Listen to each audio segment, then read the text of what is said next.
பசுமையால் சூழ்ந்த ஒரு அழகான இடம்.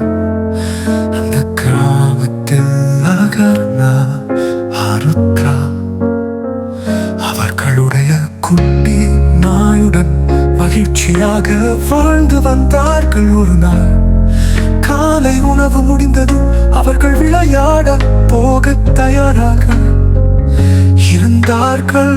அப்போது ஆருத்ரா, தமக்கா விரமக்கா ஒரு அழக கதை சொல்லுவீங்களா என்று கேட்டாள். அகர்ணா சிரித்துக் கொண்டு, ஆம், உனக்கு ஒரு நல்ல கதை சொல்கிறேன் கேளு என்றாள். குட்டி நாயும் உடனே துள்ளி வந்து, நானும் கேட்க போறேன் என்று வாலாட்டி நிற்க மூவரும் சேர்ந்து கதையை கேட்க தயாரானார்கள்.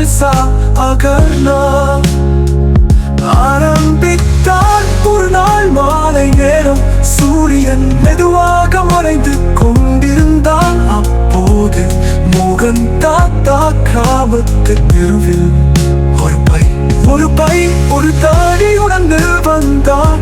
அந்த நேரத்தில் ஒரு சிறிய குழந்தை தன் அம்மாவுடன் நடந்து கொண்டு வந்தது.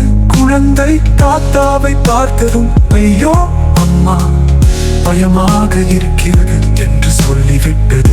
அம்மா சிரித்துக் கொண்டு, பையனே பயப்பட வேண்டாம், ஆனால் திரையில் வையுங்கள்.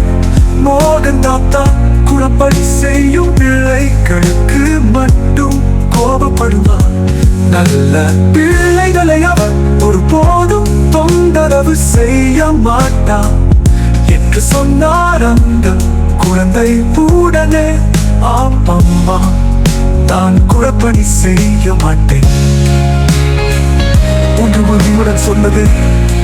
அகர்ணா கதை முடித்த ஆருத்ராவை பார்த்தங்கை, இதிலிருந்து நாம் கற்றுக்கொள்ள வேண்டியது என்ன தெரியுமா? குழப்படி செய்தால் மக்கள் நம்மை விரும்ப மாட்டார்கள். நல்ல பிள்ளைகளாக இருந்தால் எல்லோரும் நம்மை நேசிப்பார்கள் என்று மென்மையாக கூறினார் ஆருத்ரா தலையாட்டி. ஆமாக்கா, இனிமேல் நான் நல்ல பிள்ளையாக இருப்பேன் என்றாள் குட்டி நாயம். என்று ஒழித்து ஒப்பு கொண்டது கை. புத்திமதி கூறப்பாடி செய்யும் பிள்ளைகளுக்கு யாரும் விருப்பமில்லை.